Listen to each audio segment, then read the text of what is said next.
Thane railway स्थानकात RPF आणि महाराष्ट्र सुरक्षा बलाची धडक कारवाई. 10 ते 15 जणांवर दंडात्मक कारवाई. ठाणे रेल्वे स्थानकातील प्लॅटफॉर्म क्रमांक 6 वर आरपीएफ आणि महाराष्ट्र सुरक्षा बलाच्या जवानांनी संयुक्तपणे धडक कारवाई केली आहे. यावेळी सुमारे 4 ते 5 गाड्यांमध्ये तपासणी करून नियमांचे उल्लंघन करणाऱ्या अंदाजे 10 ते 15 जणांना दंडात्मक कारवाईसाठी ताब्यात घेण्यात आले. या कारवाई दरम्यान संबंधितांवर तात्काळ 2,000 रुपयांपर्यंत दंडात्मक कारवाई करण्याची प्रक्रिया सुरू करण्यात आली आहे. रेल्वे स्थानक परिसरात शिस्त व सुरक्षितता राखण्यासाठी सकाळ संध्याकाळ अशाच प्रकारच्या कारवाया सातत्याने करण्यात याव्यात अशी अपेक्षा प्रवाशांकडून व्यक्त होत आहे.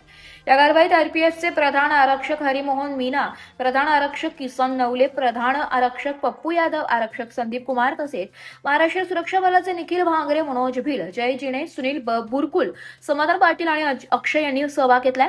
रेल्वे स्थानकांवरील नियमभंग करणाऱ्यांवर कारवाई करून प्रवाशांच्या सुरक्षिततेला प्राधान्य देणाऱ्या आरपीएफ आणि महाराष्ट्र सुरक्षा बलाच्या या कारवाईचे प्रवाशांकडून स्वागत करण्यात येत आहे.